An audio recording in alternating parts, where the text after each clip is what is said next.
अधिकतर लोग जो है पैसा बना नहीं पाते। कुछ लोग पैसा बना पाते हैं पर सेव नहीं कर पाते। कुछ लोग पैसा बना पाते हैं, सेव कर पाते हैं, पर इन्वेस्ट करके वेल्थ नहीं क्रिएट कर पाते। तो मैं तीनों लेवल्स पे ब्रेक डाउन करना चाहता हूं, मानसिकता को और उसके बाद कि कैसे वो लाइफ में अपने चेंजेस ला सकते हैं। तो स्टार्ट करते हैं ऐसे व्यक्ति से जो आज इनकम नहीं बना पा रहा है, जो 25-30 हज़ार की सैलरी पे फंसा हुआ है और लाइफ में ग्रोथ नहीं लेके आ पा रहा। उसको क्या करना चाहिए 2026 में कि उसकी इनकम ट्रांसफॉर्म हो जाए, एक्टिव इनकम बढ़ जाए? बहुत अच्छा क्वेश्चन है और मुझे पर्सनली ऐसा लगता है, मतलब वेल्थ क्रिएशन तो आपसे ज़्यादा अच्छा कोई जान नहीं सकता, लेकिन मुझे ऐसा लगता है कि जो इसके पीछे सबसे बड़ा माइंडसेट है ना, मैं अक्सर एक एग्जांपल देता हूँ कि जैसे एक आई ड्रॉप्स होते हैं जी। अब आई ड्रॉप्स अगर आप मार्केट में लेने के लिए जाओ तो आप देखोगे कि 50-60 रुपये, 70 रुपये, 100 रुपये, मान लीजिए 100 रुपये का आई ड्रॉप्स आपको कोई मिल जाता है। अगर हम उसकी मैन्युफैक्चरिंग कॉस्ट देखें तो वो 30 रुपये, 40 रुपये, 20 रुपये, उसके ऊपर एक्सपेंसेस और भी होंगे, मार्केटिंग, ये वो, मान लो वो 50 रुपीज़ का कॉस्ट करता है और 50 रुपीज़ का कॉस्ट करके वो 100 रुपीज़ का बिक जा रहा है। अगर मैं बात करूं एक स्टंट की जो हार्ट में डलता है, बहुत सी स्टडीज और बहुत से लोग ऐसा बताते हैं, वो एक स्प्रिंग टाइप की चीज होती है जो हमारी आर्टरीज को बेसिकली वाइडन कर देते हैं, एक्सपैंड कर देती है, थोड़ा ओपन कर देती है ताकि जो ब्लड का फ्लो है वो प्रॉपर्ली हो सके। वो एक स्प्रिंग है, जैसा पेन में स्प्रिंग होता है।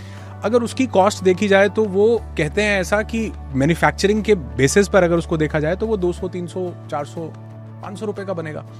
लेकिन वो सेल कितने का हो रहा है? 20,000, 50,000, 1 लाख तक के स्टंट्स डल रहे हैं। तो यानी एक चीज 50 रुपए की बनके 100 की बिक रही है, एक चीज 100 की बनके और 1 लाख रुपए तक की बिक रही है। फर्क कहां आता है कि दोनों में वैल्यू ज्यादा कौन प्रोवाइड कर रहा है। मतलब आई ड्रॉप्स हमारे लिए क्या, हमारे थोड़ा सा आंख का डस्ट कचरा निकालते हैं, लेकिन एक स्टंट हमारी लाइफ बचा रहा है। तो आप प्राइस जो है वो हमेशा वैल्यू को फॉलो करता है। ओके। कि आप किसको कितनी वैल्यू दे पा रहे हैं। ये कई लोग जैसे बोलते हैं ना कि मेरे पास बिजनेस शुरू करने के पैसे नहीं है, या मैं क्या कर पाऊंगा, या बहुत सारे मेंटल ब्लॉक्स होते हैं हमारे पास। तो ये इस बात पर डिपेंड नहीं करेगा कि आपकी मैन्युफैक्चरिंग कॉस्ट क्या है। यानी मैन्युफैक्चरिंग कॉस्ट से मेरा मतलब ये है कि आपके पास कितना फाइनेंशियल बैकअप है या आपके पास कितने अपॉर्चुनिटीज हैं। डिपेंड इस बात पे करेगा कि आप वैल्यू कितनी ऐड कर रहे हो। क्या आप अगर 50 रुपए के भी हो तो क्या आप 1 लाख रुपए की वैल्यू सामने वाले की लाइफ में ऐड कर सकते हो? अगर इसका आंसर यस है तो इसका मतलब आपको वेल्थ क्रिएशन से और आपको अबंडेंस तक पहुंचने से कोई नहीं रोक सकता। तो बिकम वैल्यूएबल फर्स्ट। मतलब वैल्यू कौन दे पाएगा? जो वैल्यूएबल है। अब वैल्यूएबल होने में कोई एसेट से या कोई बहुत बड़ी मतलब चीजों से लेना देना नहीं है। वैल्यूएबल होने का मतलब है यहां वैल्यूएबल होना, आपके पास एक भाव होना कि मैं लोगों को सर्व करना चाहता हूं, लोगों की ये समस्या दूर करना चाहता हूं। जैसे मान लो पहले हमारे पास, आपने भी देखा होगा, हमारे पेरेंट्स या कोई भी पहले कहीं ट्रेवल करता था तो बैग्स होते थे कपड़े के, लोग घर पे ही बना लिया करते थे या मार्केट से भी कपड़े के बैग्स मिल जाते थे। अब आप देखो बैग को उठाना कितना बड़ा टीडियस टास्क था, भारी हो जाता था, कुलीज होते थे सब। किसी ने उसी बैग के नीचे 4 व्हील्स लगा दिए। उसने कहा कि सामान तो सबका आ रहा है। मतलब ये इसलिए बोल रहा हूं कि कई लोग बोलते हैं ना मेरी इंडस्ट्री में तो बहुत काम ऑलरेडी हो चुका है, मैं क्या वैल्यू ऐड करूं, अलग से क्या करूं। तो लोग सामान तो मतलब जो मेजर टास्क है वो ऑलरेडी हो चुका था। अब उसकी कन्वीनियंस पे काम किया गया कि लोगों की लाइफ में वैल्यू ऐड हो कि लोगों को सामान उठाना ना पड़े।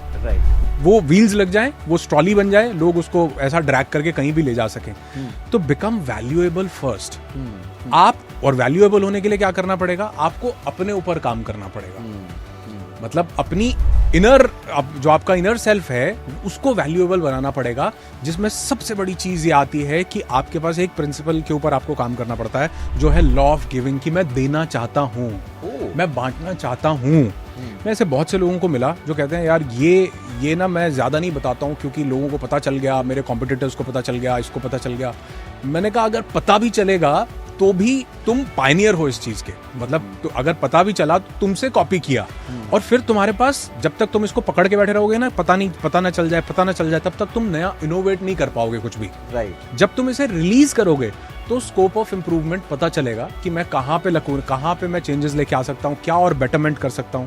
तो मुझे लगता है कि वेल्थ क्रिएशन के लिए सबसे बड़ी जरूरत जो है वो है कि प्राइस एक चीज को फॉलो करता है, वो है वैल्यू।